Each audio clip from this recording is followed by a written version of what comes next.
The only revolution that's a nonviolent revolution is the Negro Revolution. There comes a time when your strategy and tactics must change, or you will succumb to the violence of your opposition. One of the lasting legacies of the Black Panther Party, that rainbow coalition, that rainbow is existing and it's expanding. Successful movement requires organization. Young people need to be organized. As long as you keep people separated, they're happy. But when you bring them together, fire! Hello everyone, thank you so much for joining us. It's a really special moment for all of us that we have Black Panthers with us. We have Gaddis and Michael McCarty with us, and I welcome you all to India and also for the venue Nanded. Thank you. Right, thank you. The reason is Golden Jubilee, that is the 50th year celebration for Dalit Panthers. And this interview is being brought to you by the News Minute, that is TNM. I'm Rahul Bhise, and along with me is Sushmit Panzare. I welcome you all. First of all, you are here for such a historic movement, and I'm sure it means a lot to you, and it also means a lot for us. How do you see these 50 years of Dalit Panthers? Although it lived for a very short period of time, that is 3 years, but the significance in Indian society, in Indian demography, is a huge one. How do you look at it, sir? It's amazing to me to see the influence of the Black Panther Party around the world, to find out that here, the Dalit Panthers, in Australia, the Aboriginal Panthers, the Polynesian Panthers, and all over this influence from this organization that started simply in 1966 for self-defense and to take care of people's needs, and to see it growing, expanding, and other people being influenced is amazing. Well, this is sort of a manifestation of what the Black Panther Party ideology was all about. And that was one of the things, is internationalism. And to see that the idea and the concepts of the Black Panther Party were internationalized in India is nearly mind-blowing. Absolutely. Talking about historical influences and the similarities between the Black movement and Dalit movement, I would like to toss you my very first question. We talk about the Illinois chapter, and why is it so? I mean, why does it have so much of traction? Why all that fame to that very same thing? And if I would really like to know what's all that hype about Fred Hampton. Yeah, exactly. It ain't hype. First That's and right. foremost, Fred was an amazing human being. There are people who are leaders, and leaders have certain qualities.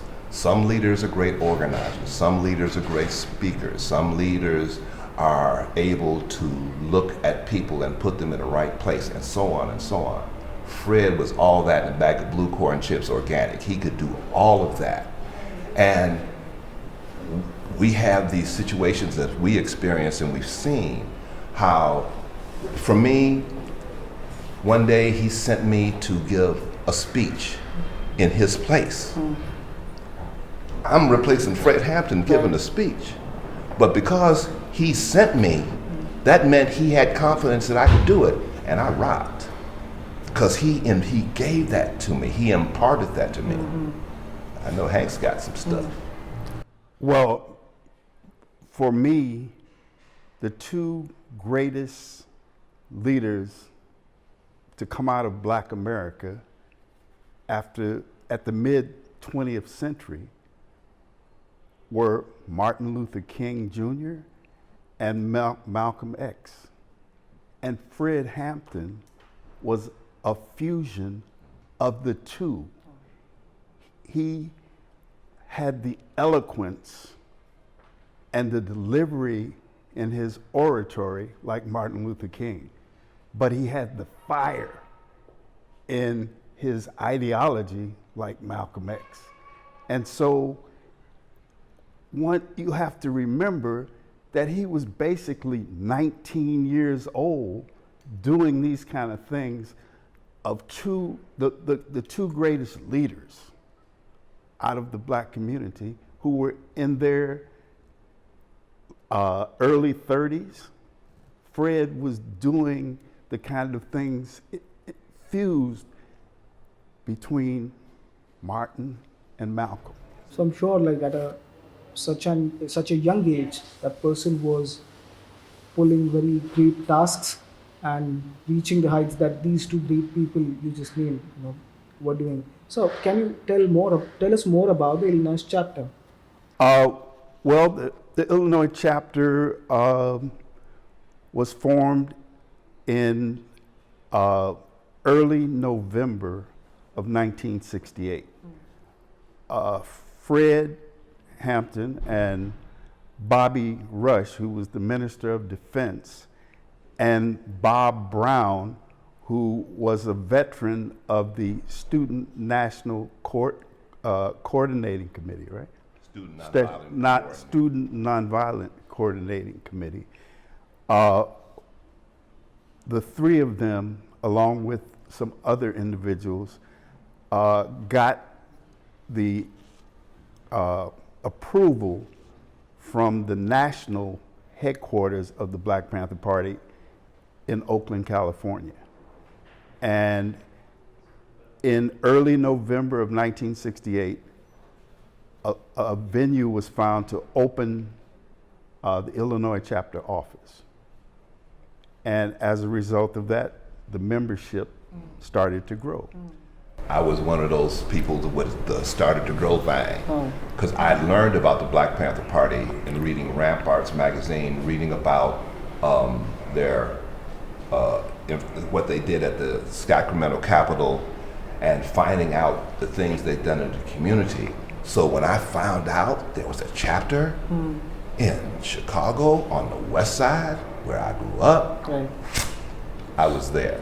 You can see the excitement right in your eyes. Oh yeah. It was an amazing thing. And that was before meeting Fred. Right. And then hearing Fred talk.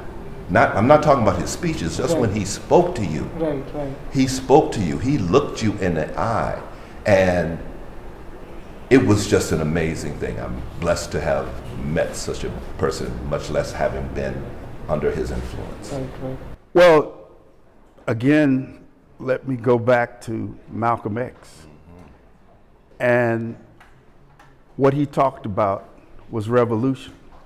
Well, in the education system in the United States, which was very deficient about the true facts of history, we did learn about using violence and revolution when the bourgeois settlers in America rose up violently against the United Kingdom to win their freedom from colonialism. But we were just taught to be nonviolent. But Malcolm X made a point, and he said, you look at revolution, you look at the American Revolution. What was it? It was a violent overthrow of the monarchy. You look at the Russian Revolution. What was it? A violent overthrow of the Tsar. You look at the Chinese Revolution. What was it? It was a violent overthrow of the Chinese monarchical system. The only revolution that's a nonviolent revolution is the Negro Revolution. And so when I added it all up, a real revolution will need to have armed struggle. Yeah, so in my two questions, you quickly mentioned Fana and Mao, right?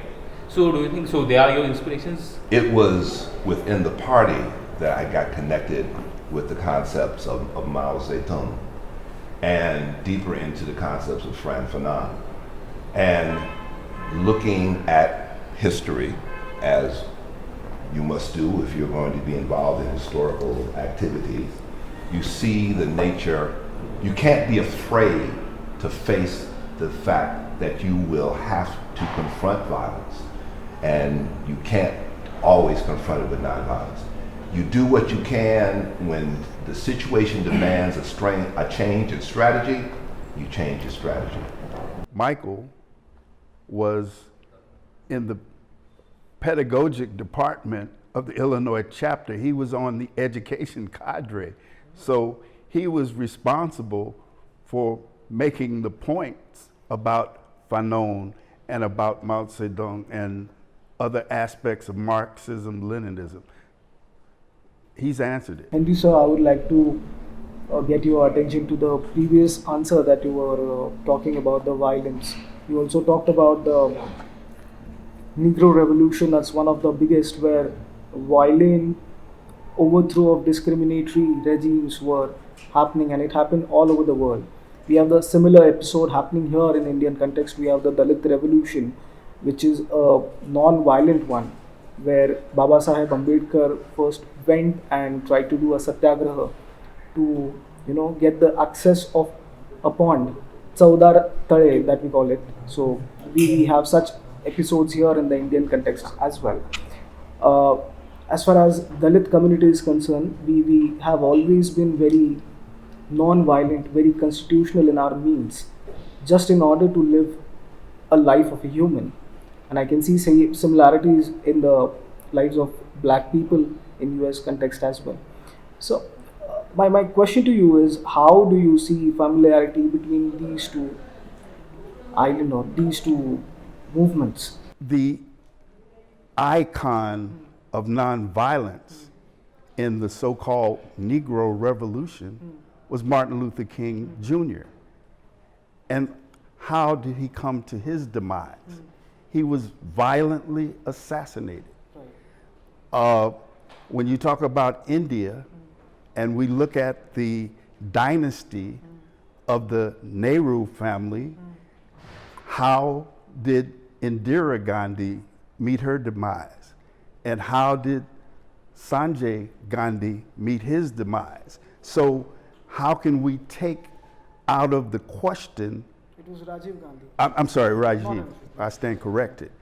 Out of the question of social progress, when right now the social conditions allow for Dalits to be nonviolent in their approach, but as the social conditions change, as the contradictions of the society are heightened, what happens when you get to the highest stage of contradictions in the society? Will violence be an answer? Will violence be a tactic? I can't say. You try a variety of methods and techniques to reach your goal. When you have success, you continue along those lines. When you don't have success, you have to change your strategy. You have to change your tactics. And when people are coming at you and they are willing to take not only your life of an activist, but they're willing to take the lives of innocent bystanders, men, women, and children, elderly, people in churches, as we are seeing happening not only in the United States, but all over the world. There comes a time when your strategy and tactics must change, or you will succumb to the violence of your opposition. How do you see Mahatma Gandhi's or Mr. M.K. Gandhi's views on non-violence? As you pointed out, Martin Luther King Jr. He's also very familiar, or they had very similar thoughts on the concept of non-violence. So, what are your opinions about it? Well, here's the thing about Gandhi. He was committed to nonviolent tactics. That was his stand. That was his stand. That's how he came from his heart. And he was totally committed to that. All right. So he did what he felt he had to do, what he could do. And other people in other situations will have to take other tactics. All right. Like I said, things work in certain circumstances, they don't work in others. And so you have to respond according to the circumstances you find yourself in. So could you just elaborate more on what is the Rainbow Coalition? The Rainbow Coalition was an alliance between various groups who came from different ethnic backgrounds in the city of Chicago.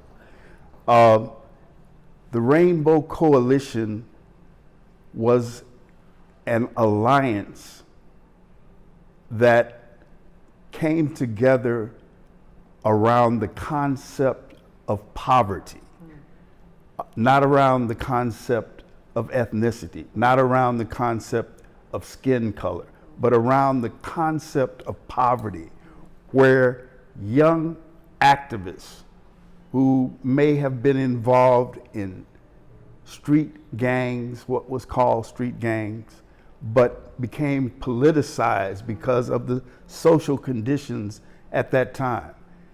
And the Rainbow Coalition initially was established between the Black Panther Party,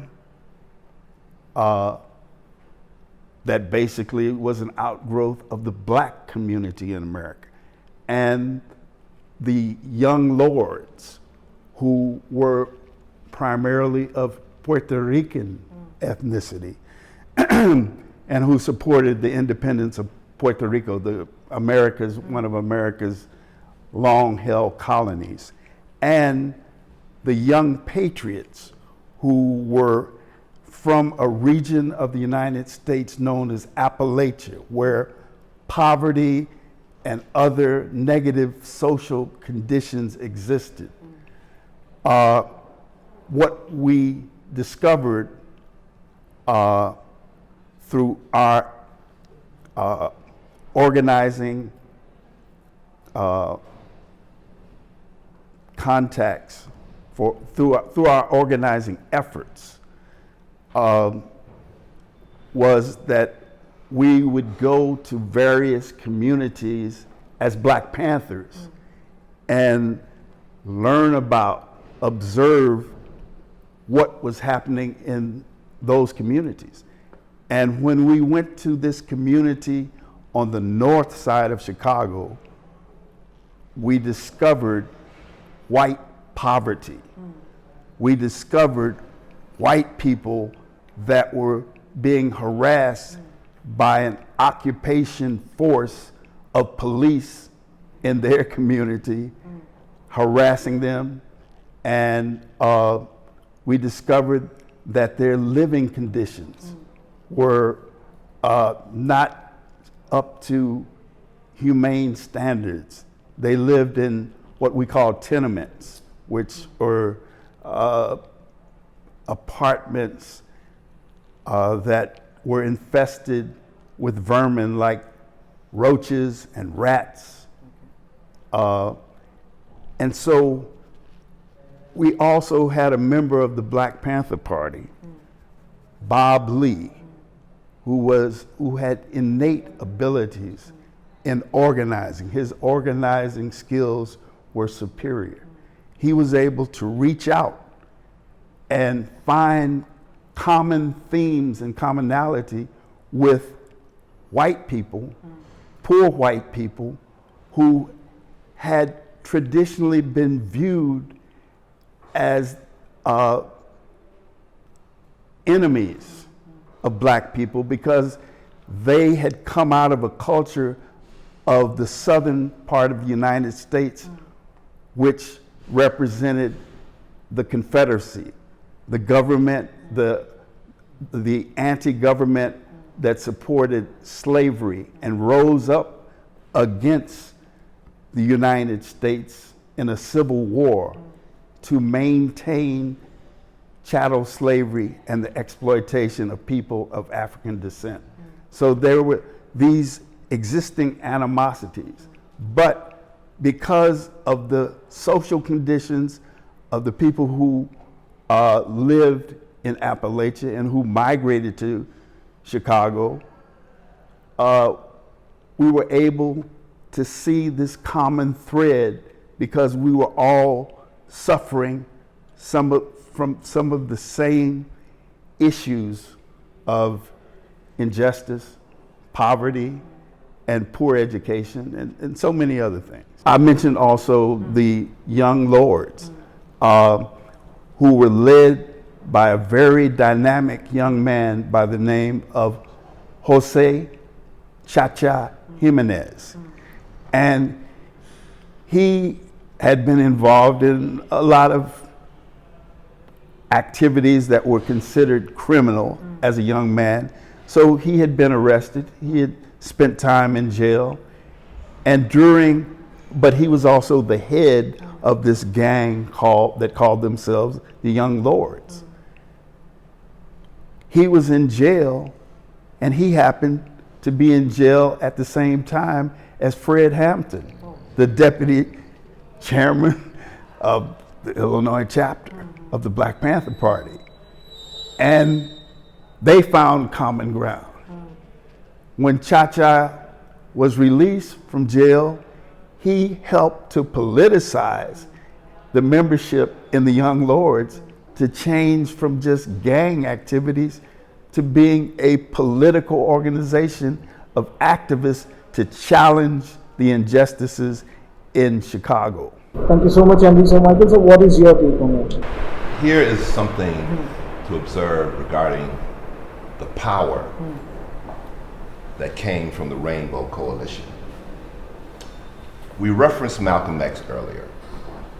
When Malcolm X was with the Nation of Islam and he was doing the whole white man is the devil thing, all right, he was on the radar of the government, but they let him go. Go ahead and do that. When he started talking about working with anyone, regardless of race, creed, or color, who had that common goal of wanting to fight oppression, he was assassinated. When Martin Luther King started expanding his concept from just civil rights to unions, rights for all types of people, he was assassinated. The Black Panther Party's Rainbow Coalition, which went on to expand even after the party's demise, we had I think it was the 40th or 50th anniversary, we had a Rainbow Coalition panel. 50th. The 50th. It was amazing. So there were Palestinians, there were Polynesian Panthers, there were Aboriginal Panthers, there were people from South American countries all coming together. And that is one of the lasting legacies of the Black Panther Party, that Rainbow Coalition. That rainbow is existing and it's expanding. And that is something that the powers that be are terrorized and they fear greatly, because as long as you keep people separated, they're happy. But when you bring them together, pow! Chicago was the most segregated city in America, and these animosities that existed between the various ethnic communities segregated, the Rainbow Coalition, when it was announced in April of 1969, shocked the city.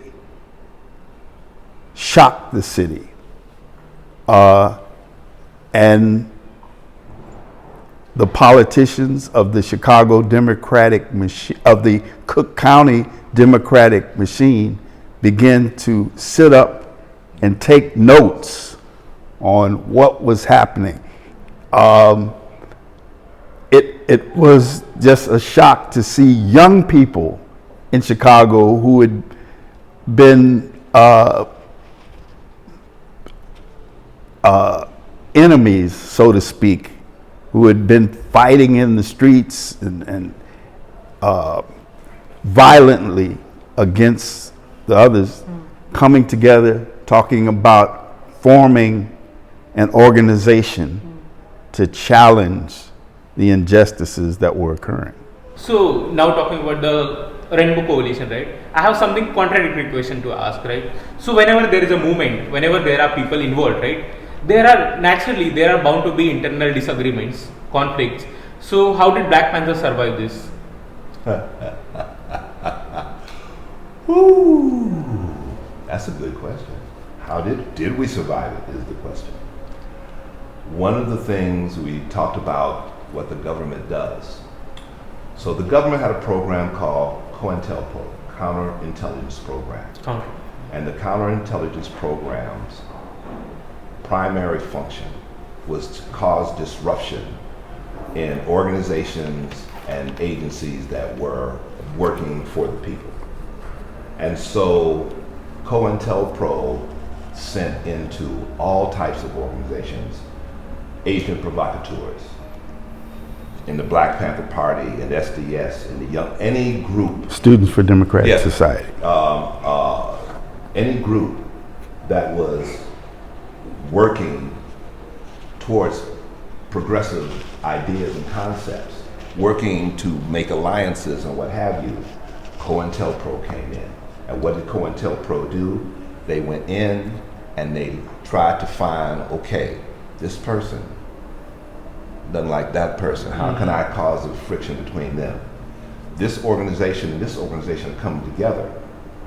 So there was an effort by the Black Panther Party to work with street gangs, most notably the Blackstone Rangers, which at the time was, I think, the largest street gang In America.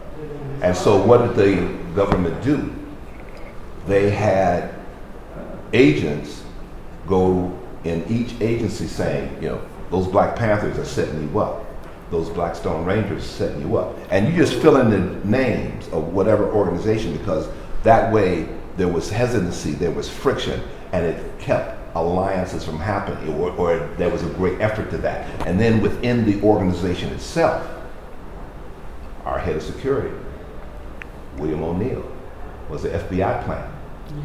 And we know, everyone knows, who has awareness of the Black Panther Party knows about O'Neill's betrayal and leading to the murder of Fred. But there were many other things he did within the organization to set people against each other and to set people up to be busted, arrested, killed. And so, yeah, challenging to say the least. Would you like to add something? Well, like Michael said, the FBI were drafting poison pen letters and sending them to the leadership of the various organizations to sow seeds of dissension. So many things they did with provocateurs, with using people for sex, to exploit people's positions for sex, to deal with people's families, to try and create friction in families. So many things. I mean, the counterintelligence program was designed to completely neutralize the Black Panther Party. And of the incidents and the focus that the counterintelligence program put on groups, 90% of the focus, over 90% of the focus was put on the Black Panther Party. And the counterintelligence program began in the mid-1950s. I mean, under that particular name, to, you know, attack Martin Luther King and other leaders who, you know, challenged the system, the status quo. I'd like to add anecdotal story. I don't remember her name, but there was a woman, an actress, in Los Angeles. Gene Seberg. Gene Seberg, who supported the Black Panther Party, should raise money and what have you. J. Edgar Hoover contacted the LA FBI office and said, neutralize her. Here's what they did. The FBI had a agent at the LA Times. This woman, Jean Seberg, was married to a French director. She was pregnant with his child. This FBI plant at the LA Times started a rumor that the child was not the husband's, but it was the child of a Panther. As a result of this and other things, she lost a child.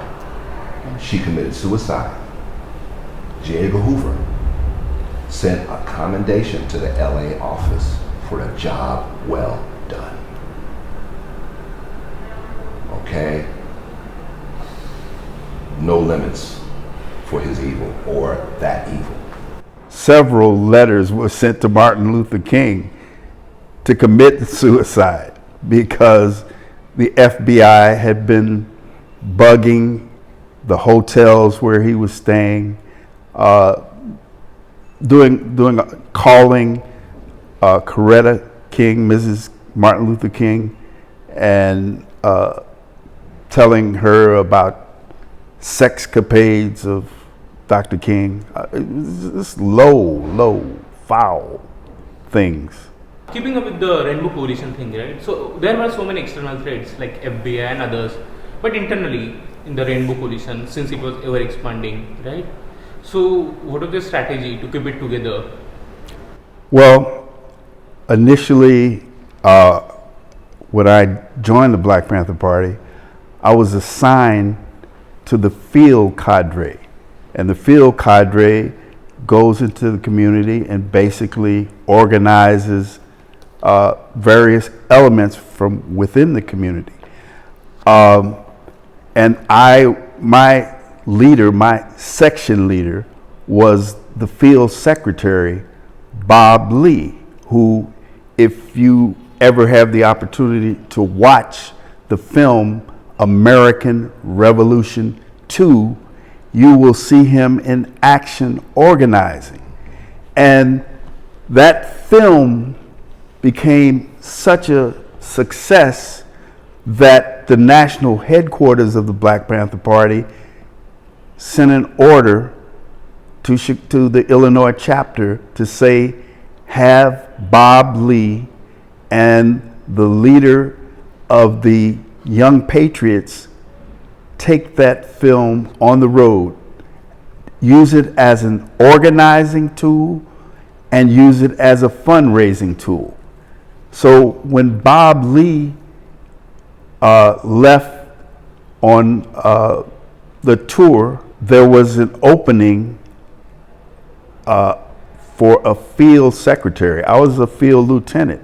So there was an opening for who would be my section chief, and essentially someone who became that interim field secretary later was found to be an agent provocateur, because when that person took over the duties, the interim duties, the first thing that I knew about it, he told me, this is for TV, so I will just say it in a more tactful way, to get the hell out of the north side and go back to the office. And ultimately, he had other intentions to establish a drug trafficking operation. My job as a field lieutenant had been to make sure that the alliance, the coalition, was properly maintained. So I was providing constant communication between the Black Panther Party, the Illinois chapter, and the Young Lords and the Young Patriots. And by constantly maintaining lines of communication, we knew what the other member organizations of the Rainbow Coalition were doing. And we understood. It sort of was a means of protection from the FBI trying to sow dissension between the various components of the Rainbow Coalition. There's issues of education, there's issues within these communities that kids are behind before they even get a head start. Before they even get started, they're behind. And it's frightening. It's absolutely frightening how that goes on. I mean, kids get so caught up in nonsense, the gangs, not paying attention, dropping out of school. Those are the things that are causing disruption within the community. Those are the things that lead to the prison industrial complex, because you have children who, like I said, by the time they get to so-called graduate from high school, they can't read, or read very, very poorly. And so what's going to happen with them? A lot of these kids, they think, okay, I'm going to be an athlete, I'm going to do this, I'm going to do that. And if it works out, maybe it'll work out. But even if it does, you don't have the mindset to handle the money that you get, and you're broke again. Or it doesn't happen, and now here you are, a kid you wanted to be a football player, you wanted to be a baseball or basketball player, and now that's done, and you're done. Because all you can get is a crappy job at best. And those are the things. We need more work, and it's hard in the schools. Like I said, I work in them, and I'm just coming in and out. My daughter's a teacher. I know plenty of teachers. Man, it's hard as hell, because kids come in, they have no attention span, they don't have medical care within the community, so you have kids with a variety of disorders who aren't getting the help that they need so they can continue their education. And so, I'm about to cry. It's so sad. It's so frightening. It's so painful to know that these kids, before, they don't have a shot. It's hard as hell to get them to be successful. You just want to get them to read. That's the thing. And it happens here. It happens all over the world, where those communities that are underrepresented, that are cast to the side. I was with one of our friends last night. We were going through the news. I asked about the schools. It's the same thing here. It's the exact same thing here, man. You've got these kids who, and many of them, I see them, and I say, I hope I'm no longer working in prisons, because this kid is going to end up in prison and be in my class, my prison classes. That's the thing, man. That's the thing, getting the mindset, and before you get the mindset of the kids, you get the mindset of the parents. I'm working with these at-risk children. One of the kids doesn't show up for the class. The counselor calls the kid's house. The father answers the phone.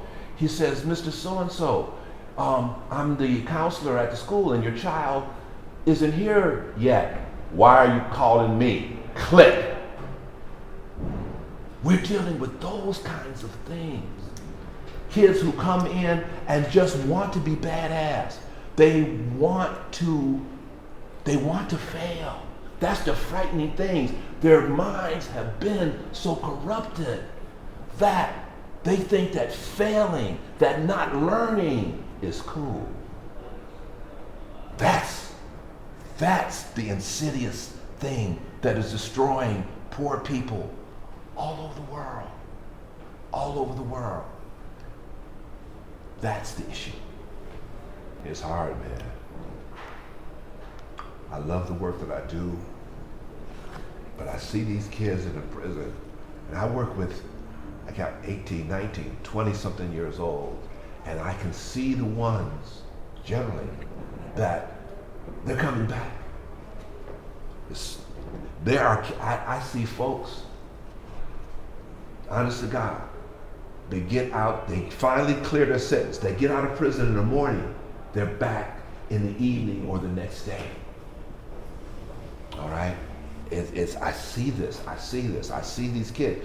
They use prison as an education for criminality. All right? They use prison they see prison as an education for criminality. And they hang out with those folks who want to perpetuate the criminal mindset within the prison system. Within the prison system. And so either they get out and become, and here's the thing. Here's what I hear all the time. Yeah, this is my 3rd, 4th, 5th, 7th, 8th term in prison.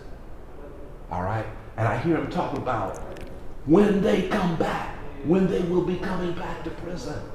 They just assume that they will be coming back to prison. And some of them even look forward. You know, there was that thing in the Shawshank Redemption about the guy who wanted to do something so he could come back to prison. I see that. I was at a prison and this guy got out and he's walking to the bus to leave the prison. He doesn't want to go. So he starts running so that technically he is trying to escape, and they put him back in prison. And I have guys, man, they're usually older men. They've been in prison 30, 40, 50 years. They don't know what to do if they get out. There was a guy who was from South America. Whenever he got out of prison, he was going to be deported to South America, where he had no contact with anybody for decades. For decades. Oh, yeah, it's frightening. And those are the things. I know you all have the same situation here. You have the exact same situation here. Those are the things that we have to fight. There was a woman in one of the Indian, she teaches Indian dance. I don't remember her name, but I can probably find it for you. Contact me later. She wanted to teach Indian dance in the men's prison. And they said, have you lost your blankety-blanket mind? But she was confident. She said, okay, and they let her do it. So she goes into a men's prison. First she teaches the martial dances, the war dances. Then she starts teaching the traditional dances. The men glom to it. They glom to her. She becomes a mom. Okay? It becomes so successful. They're doing programs within the prison. It becomes so successful, she says to the prison authorities, we should take this to the community. What? You want to take prisoners out of the prison into the community? Yes, she said. And they told her this. They finally said, okay, but if even one of them tries to escape, you pay for it. Okay? She said, fine. It was successful. It was so successful. They went out in the community. One time they were going, and there was like a market nearby. And they let them go to the market, but they said if one of you is even a second late from the time you're supposed to be back, your sentence is, you start all over again. They were there before the guards got back. So there are ways to do these things, but it takes a conscious effort, and it takes someone in the system who gives a damn. All right, who actually cares about reformation, about education, and helping people so they don't come back. Because much of the prison system is designed for people to come back. Because that, in certain areas of the United States, there are for-profit prisons. They have a quota. 80%, usually it's 80%. And at one point, prisons in the South who didn't meet their quota, that California has so many people in prisons, they ship them there. They ship them out. They stopped that, thank God. Well, movement successful movement requires organization. Young people need to be organized. Young people want to know, how can we get organized? I have to defer to my brother who's with the ancestors, Bob Lee. He says, if you want to organize, all you have to do is get up, walk out your front door, look to the left of you, look to the right of you, look straight ahead, look behind, choose a direction, and go and organize a neighbor. With that principle, you can begin to accomplish your objectives in changing your community. Young people can do it. Young people like the Black Panther Party in the Illinois chapter in 1968 when I was a young person. That's what we did. That's where we found success in changing our community. Yeah, once again, thank you so much. And it reminds me of Baba Sahib's words, right? So Baba Sahib Ambedkar. So throughout his life, he maintained this stance that was educate, organize, and agitate. Yes. I think that's the way Yes. moving forward. Yes. All power to the people. We say red power to red people. We say brown power to brown people. We say yellow power to yellow people. We say white power to white people. And we say black power to black people. And Panther power to the Vanguard Party. Right on.